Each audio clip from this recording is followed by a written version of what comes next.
Yeah, good day, everyone. My name is Toyosi Labeodo. I'm the principal immigrant consultant of TrueLink Immigration Services. So today I'm going to talk to you about some of the things you need to be careful about when you are traveling into Canada and you are bringing in foodstuffs and likes of them. Anything that has to do with food or thereabouts. But before I go on, I want to encourage you to subscribe to our YouTube channel. Our handle is TrueLink Travel. TRULINK TRAVEL. When you subscribe to our YouTube channel, you would always get videos that we post. There are so many videos on our channels, and I will also encourage that you hit on the bell button so that anytime we post a video, you'll be the first to get to know about it. Don't also forget to follow us on all our social media handles. We're on Twitter, we're on Instagram, and we're on Facebook. Follow us so that you can see what we are doing here in Canada. Yeah, so back to the topic I'm talking about. I want to talk about bringing things into Canada. I'm sure many of us, when we are coming from our country of origin and you are coming to Canada, either visiting, either coming to study, or even migrating permanently to Canada, we load our bags with a lot of things. So many things, foodstuffs. Some of these things are contraband. They are not allowed in Canada. So it's good that you check the current list of things that you are not allowed to bring in, so that you won't have issue at the border. Yeah, you could have issue at the border because of what you are bringing into Canada. And I would like to share my own personal experience with you.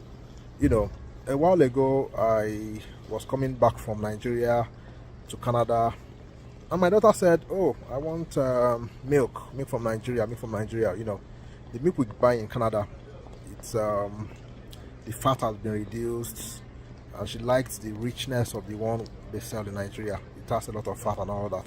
So I bought plenty Dano milk, plenty of them. I bought like 20 sachets, not the small sachets, the big ones. I bought like 20, loaded one of my bags with it. In fact, at the airport in Nigeria, I paid for extra luggage because my load was more than the regular weight I should carry. So I paid for extra luggage, put everything there, and I landed in Canada. And while I was filling my forms, there's a computer that you fill when you come in. I was filling that form. I don't know how I just mistakenly forgot to click yes that I brought in food. Milk is a food stuff. It's food. Dairy milk. Dairy is not allowed at all. So I clicked no. Somehow I clicked no. Anyway. And later on, they searched my bag and they found 20 big sachets of milk in my bag. And they said, "Wow, you said you didn't come with food. What is this?" Well, I said, anyway, I don't have to talk about that. Anyway, they just told me they were going to fine me. I was given a fine. I won't tell you how much I paid. It was not small money. They fined me big money.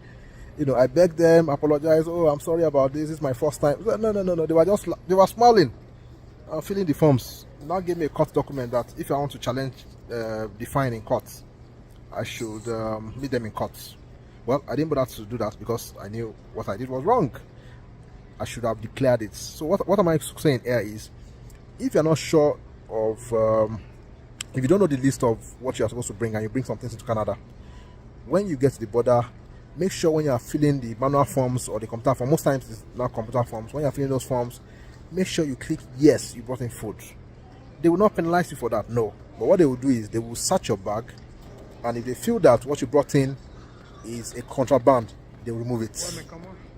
But if it's fine, they will give it. For example, I brought in granuts and they gave it to me. I brought in granuts, I brought in Milo. They did not remove those ones. But the milk, they took all of them. So what you need to do is just declare it that yes, you brought in food. They will ask you what kind of food. Tell them what you brought. And funny enough, for first timers and newcomers, you might get away with it. Why? Because if you are able to explain to them that, "Oh, okay, well, this is a diet I take at home, and you want to you brought them in so that you can use them for the first few days or few weeks, before you start getting used to Canadian food and all that." You might be able to tell them one or two reasons, and they might just look at it that, "Okay, well, it's not allowed, but just go." But why they did not allow me to take it in was I was a frequent traveler. I've traveled in and out like 5-6 times that time, and they were like, no, you should know. In fact, why they didn't allow me to take it, or why they really fined me was, they asked me what I was doing. I told them I was an immigration consultant, and they said, as a consultant, as a mission consultant, you should know the things that are not allowed into Canada, because you should be advising your clients about those kind of things. So what's the summary of this is, if you are bringing anything to Canada, any food stuff or whatever, please, when you get to the border, declare it.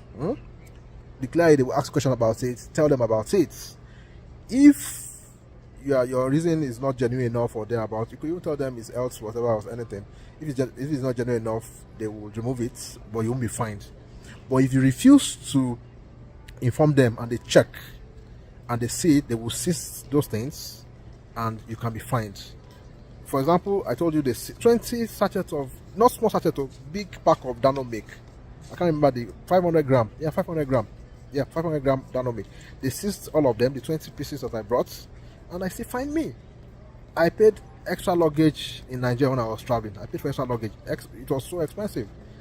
So I lost money in Nigeria, I lost money here too, and I paid a fine again. So I don't want this to happen to any of you. That's why I'm saying this.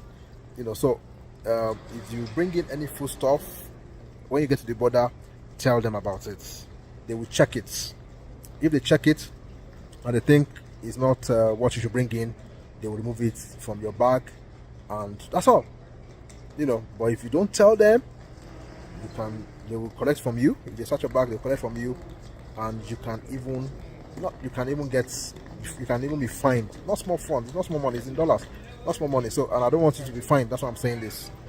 So if you love this video, I want to advise or encourage you to subscribe to our YouTube channel. Our handle is Truling Travel. If you subscribe, you will see so many other videos that we have posted there, and there are still so many more that we're going to post. So subscribe to our YouTube channel, so you can get more videos like this. I also want to encourage you to follow us on all our social media channels. We're on Instagram, we're on Facebook, and we're also on Twitter. Our handle is Truling Travel. Follow us so that you can always get updates on what is happening all around the world, where we are, immigration, travel, visas, and all that. We post a lot of things on all that on our social media channels, and the videos. There are so many videos on our YouTube channel. So see you guys